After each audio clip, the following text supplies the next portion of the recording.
Bonjour, je suis Gaël Châtelain-Berry, bienvenue sur mon podcast Happy Work, le podcast francophone le plus écouté sur le bien-être au travail. Happy Work, c'est un épisode tous les lundis, un épisode tous les mercredis et un épisode le samedi ou le dimanche en fonction de l'actualité et surtout de mes lives sur Clubhouse sur lesquels vous êtes bien entendu les bienvenus pour participer, pour venir donner vos idées ou poser des questions à l'équipe des coachs et des spécialistes RH. Bien entendu, inutile de le rappeler, il est très important que vous mettiez des commentaires, que vous likez, mettiez des étoiles et surtout vous abonnez sur votre plateforme préférée. Ça, non seulement c'est mon Happy Work à moi, mais c'est très important pour que Happy Work continue. Voilà, fermons la page publicité et promotion personnelle pour attaquer le sujet du jour. Comment oser faire des erreurs? Et oui, je sais, on n'aime pas faire des erreurs. Depuis qu'on est tout petit, on nous explique qu'il faut impérativement tout faire bien, tout faire parfaitement, être Superman ou Wonder Woman. Je ne sais pas si vous le savez, mais quand vous avez appris à marcher, vous avez essayé 2000 fois avant de réussir à enchaîner 3 pas. 2000 fois. Et en fait, c'est votre premier acte créatif. Et oui, parce que chaque enfant va apprendre différemment à marcher. Par exemple, mon grand, lui, n'a jamais essayé de marcher à 4 pattes. Il se déplaçait en sautant sur sa couche quand il était assis et à un moment, il a décidé d'essayer à marcher.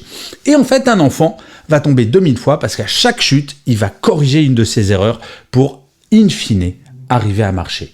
Est-ce que vous imaginez un seul de ces enfants, un seul, en train d'essayer d'apprendre à marcher, au bout de la 1999e chute, se dire « non, vraiment, je suis trop nul, j'arrête d'essayer de marcher, je vais m'acheter des roulettes. » Ou alors, encore pire, un seul parent sur cette planète, et si vous avez des enfants, essayez d'imaginer, regardant son rejeton essayer pour la 1999e fois, n'arrivant pas à enchaîner ses 3 pas, et lui dire « sérieusement, t'es trop nul, arrête d'essayer. » Bien entendu, cela n'arriverait jamais. Eh bien, dans votre vie professionnelle, c'est exactement la même chose. Il faut faire des erreurs pour être créatif. Il faut faire des erreurs pour avancer, pour apprendre.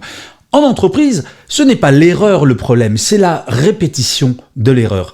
Laissez-moi vous raconter une petite anecdote. Vous connaissez les post-it? Vous savez, ces petits trucs jaunes, roses, peu importe la couleur, mais qui se collent. Eh bien, saviez-vous qu'en fait, 3M, la société qui a inventé le post-it, dans les années 50, un patron a dit à 3 équipes d'ingénieurs « Merci d'inventer une colle qui colle encore plus » parce que le métier de cette entreprise, c'était de faire des colles qui collent.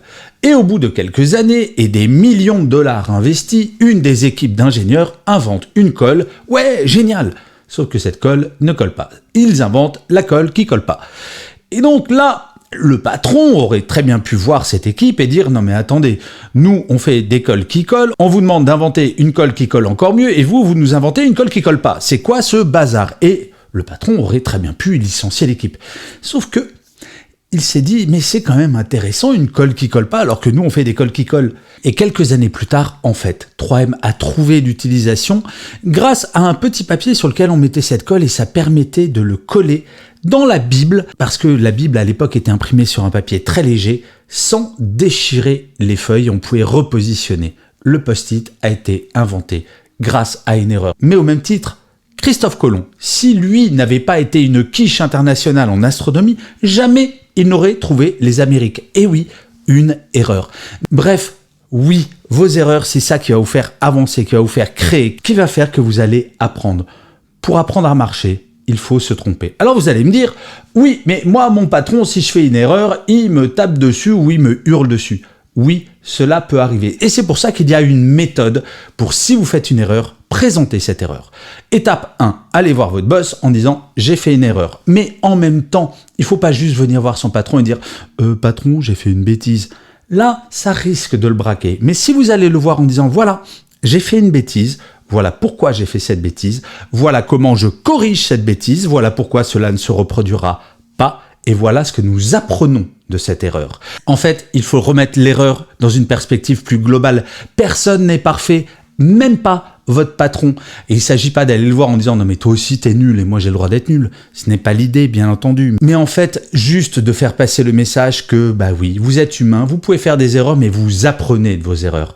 Tout être humain sait que l'on va faire des erreurs et que l'on va apprendre. Montrez cela et vous allez voir, vous allez pouvoir avoir une grande autonomie parce que rien n'est plus professionnel que de reconnaître ses erreurs, d'en tirer quelque chose et d'aller de l'avant plutôt que de cacher les erreurs sous le tapis et de ne rien en faire. En conclusion, j'aimerais bien, si jamais vous êtes manager, que vous parliez à vos équipes pour leur parler du droit à l'erreur, du fait que faire des erreurs, c'est normal, qu'ils n'ont pas à se flageller avec des orties fraîches dès qu'ils se trompent, parce que ça, très honnêtement, il n'y a rien de pire pour tétaniser une équipe. Et là, je finirai cet épisode de Happy Work par une citation, je crois qui est un peu de moi, mais je crois que plein de personnes le disent, mais j'adore cette phrase. Les seules personnes qui ne se trompent jamais sont des personnes qui ne font rien.